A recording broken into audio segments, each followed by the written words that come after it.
नमस्कार दोस्तों। छोटी सी करंट अफेयर की वीडियो में बहुत ही मोस्ट इम्पोर्टेंट हैं आपके फ्यूचर, आपके भविष्य के, आपकी नौकरी के लिए।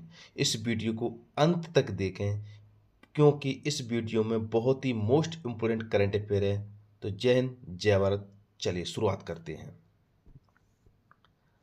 हाल ही में भारत के शिक्षा मंत्रालय ने एनसीईआरटी को किस श्रेणी के विश्वविद्यालय का दर्जा प्रदान किया है, जिससे अब वह स्वयं की डिग्री जैसे बीएड, एमएड, पीएचडी का प्रदान करने में सक्षम हो गया है। ऑप्शन है आपके: ए केंद्रीय विश्वविद्यालय, बी मान्यता विश्वविद्यालय, सी निजी विश्वविद्यालय, डी मुक्त विश्वविद्यालय।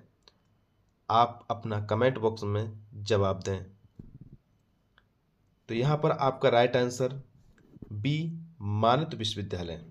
चलिए एनसीईआरटी के बारे में थोड़ी बेसिक जानकारी पढ़ते हैं। एनसीईआरटी को मानद विश्वविद्यालय या डीम्ड टू बी यूनिवर्सिटी के रूप में मान्यता प्रदान की गई है। इस दर्जे के साथ एनसीईआरटी अब अपनी स्वयं की डिग्री जैसे एमएड, पीएचडी, एमएड प्रदान करने में सक्षम हो गया है। यह कदम राष्ट्रीय शिक्षा नीति एनईपी 2020 के अनुरूप शिक्षा, शैक्षिक और अनुसंधान को मजबूत करने के लिए कदम उठाया गया है। एनसीईआरटी के वर्तमान मुख्यालय नई दिल्ली में है। इसकी स्थापना 1961 में हुई थी। वर्तमान अध्यक्ष दिनेश प्रसाद सकलानी हैं। एनसीईआरटी का फुल नेम है राष्ट्रीय शैक्षिक अनुसंधान और प्रशिक्षण परिषद। 2026 में आयोजित होने वाले 18वें ब्रिक्स शिखर सम्मेलन की मेजबानी कौन सा देश करेगा? ए रूस, बी फ्रांस, सी भारत, डी ब्राजील। तो आपका राइट आंसर है सी, भारत आपकी मेजबानी करेगा। चलिए ब्रिक्स के बारे में पढ़ते हैं। भारत के ब्रिक्स शेर्पा कौन है? सुधाकर दलेला। मेजबानी भारत ने 2026 में कर रहा है। भारत इस सम्मेलन की अध्यक्षता कर रहा है और इसकी अध्यक्षता करने के साथ यह चौथी बार मेजबानी भारत करेगा। भारत इससे पहले 2012, 2016, 2021 में अध्यक्षता कर चुका है। मुख्य स्तंभ अब की बार रहेंगे आपके 4 मुख्य स्तंभ हैं, जैसे लचीलापन, नवाचार, सहयोग, पर्यावरण, स्थिरता। इन मुद्दों पे बात होगी दोस्तों। ब्रिक्स का इतिहास। इसकी स्थापना 2006 में हुई थी। पहला सम्मेलन 2009 में हुआ था, रूस में आयोजित किया गया था। इसमें 4 प्रारंभिक या मूल सदस्य थे: भारत, चीन, रूस, ब्राज़ील। ये ब्रिक बना था। 2010 में दक्षिण अफ्रीका जुड़ने के साथ यह ब्रिक्स बन गया। वर्तमान में इसके 5 प्राथमिक सदस्य हैं: ब्राज़ील, रूस, भारत, चीन, दक्षिण अफ्रीका। 2024 के बाद इसमें मिस्र, इथोपिया, ईरान, यूएई जैसे नए 10 सदस्य देश शामिल हो चुके थे। अब कुछ महत्वपूर्ण करंट अफेयर जो हाल फिलहाल में हो चुकी हैं। 2027 के लिए किसे ब्रांड एम्बेसडर नियुक्त किया गया है? सुदर्शन पटनायक। त्रिपक्षीय अभ्यास सागर शक्ति का आयोजन कहाँ किया गया है? अंडमान निकोबार द्वीप समूह पर। हाल ही में किस क्रिकेटर ने 35 वर्ष की आयु में अंतर्राष्ट्रीय क्रिकेट से संन्यास की घोषणा की है? राशिबेन डेर डूसन। भारत का पहला क्वांटम कंप्यूटर अप्रैल 2026 में कहाँ लॉन्च किया जाना प्रस्ताव हुआ है? ए बेंगलुरु, बी हैदराबाद, सी अमरावती, डी पुणे। तो यहाँ पर राइट आंसर आपका सी है, अमरावती। बेसिक जानकारी है, भारत का पहला क्वांटम कंप्यूटर आंध्र प्रदेश के अमरावती में लॉन्च किया जाना प्रस्तावित है। यह परियोजना अमरावती क्वांटम वैली के तहत विकसित की जा रही है, जिसका उद्देश्य है भारत को वैश्विक क्वांटम टेक्नोलॉजी में हब बनाना।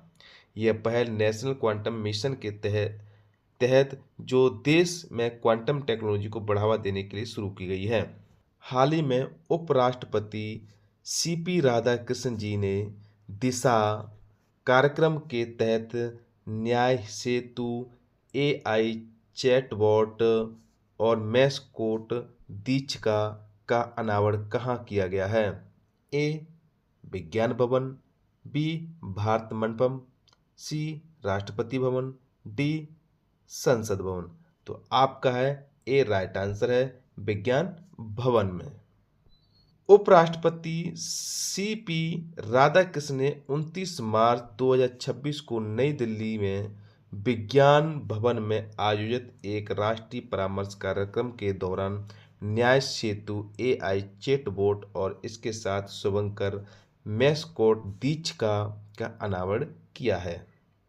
न्याय सेतु एक आवाज आधारित बहुभाषी जिसमें लगभग 22 भाषाएं सम्मिलित हैं, कानूनी सहायक है जिसे नागरिकों को उनके कानूनी अधिकार और प्रक्रिया को आसानी से समझाने के लिए विकसित किया गया है, जिसका लक्ष्य या उद्देश्य हर घर तक न्याय की पहुंच। लखपति बिटिया योजना हाल में कहां प्रारंभ की गई है? नई दिल्ली में।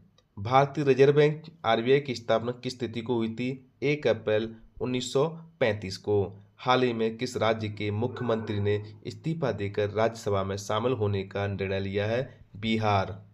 हाल ही में भारतीय नौसेना में शामिल किए गए निम्नलिखित में कौन सा पोत है?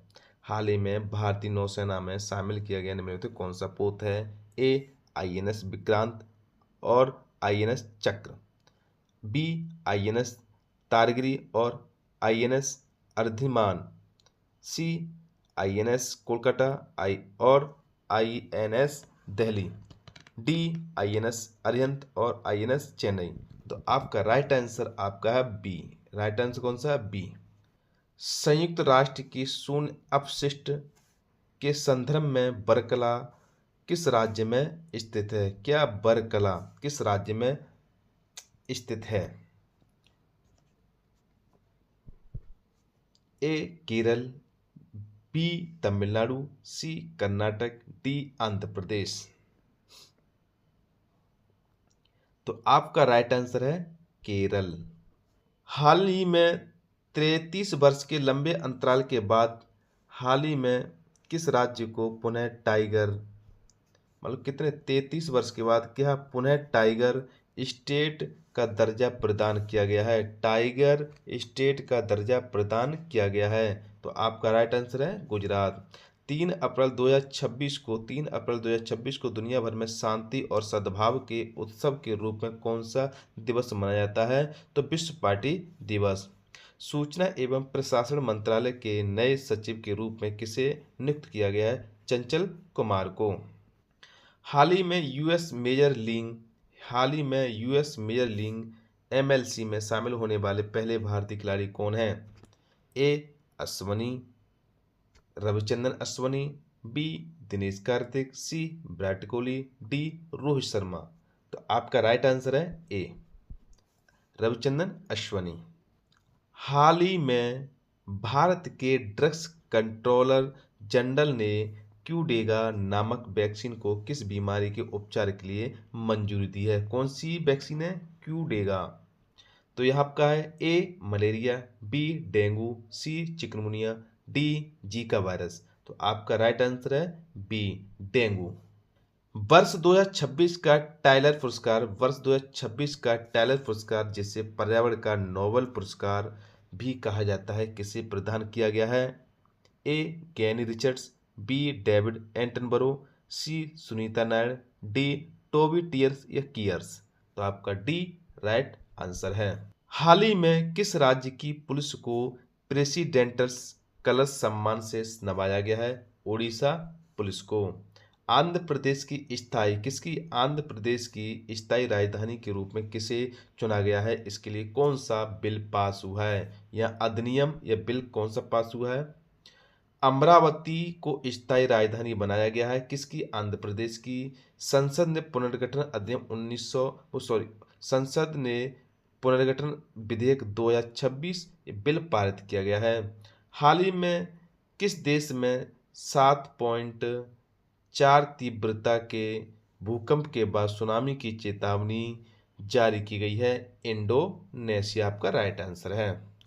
हाल ही में मेघालय उच्च न्यायालय की पहली महिला मुख्य न्यायाधीश के रूप में किसने शपथ ली है? ए न्यायमूर्ति बी नागरत्ना, बी न्यायमूर्ति रेवती मोहिते डेरे, सी न्यायमूर्ति हिमा कोहली, डी न्यायमूर्ति फातिमा बीबी। आपका राइट आंसर है बी। राइट आंसर कौन सा है? बी न्यायमूर्ति रेवती मोहिते डेरे। हाल ही में चर्चा में रहा मिशन मित्र गगनयान का संबंध किस संस्था से है? ए भारतीय नौसेना, बी भारतीय रेलवे, सी इसरो, डी डीआरडीओ। तो आपका राइट आंसर सी। हाल ही में गगनयान मिशन के अंतरिक्ष यात्रियों ने लद्दाख में कौन सा मिशन शुरू किया है? Mission Mitra. Henley past Henley passport index 2026 में भारत की रैंक कौन सी है? 75वीं रैंक है। हाल ही में भारतीय रिजर्व बैंक ने डिजिटल धोखाधड़ी और फर्जी खातों पर लगाम लगाने के लिए किस आर्टिफिशियल इंटेलिजेंट एआई मॉडल को लॉन्च किया है? म्यूल हंटर को। किसको? म्यूल हंटर को। संयुक्त राष्ट्र महासभा द्वारा वर्ष 2026 को किस अंतर्राष्ट्रीय वर्ष के रूप में घोषित किया गया है? ए अंतर्राष्ट्रीय मोटे अनाज बाजरा वर्ष, बी अंतर्राष्ट्रीय चारागाह और पशुपालक वर्ष, सी अंतर्राष्ट्रीय ग्लेशियर संरक्षण वर्ष, डी अंतर्राष्ट्रीय शांति और विश्वास वर्ष। तो आपका राइट आंसर बी है, अंतर्राष्ट्रीय चारागाह और पशुपालक वर्ष। प्रश्न, हाल ही में किस राज्य ने सभी गर्भवती महिलाओं के लिए प्रथम तिमाही में पंजीकरण अनिवार्य कर दिया गया है? ए राजस्थान, बी पंजाब, सी हरियाणा, डी उत्तर प्रदेश। तो आपका राइट आंसर सी है हरियाणा। हाल ही में पिछड़ा वर्ग आयोग एनसीबीसी का अध्यक्ष किसे नियुक्त किया गया है? साध्वी निरंजन ज्योति जी को।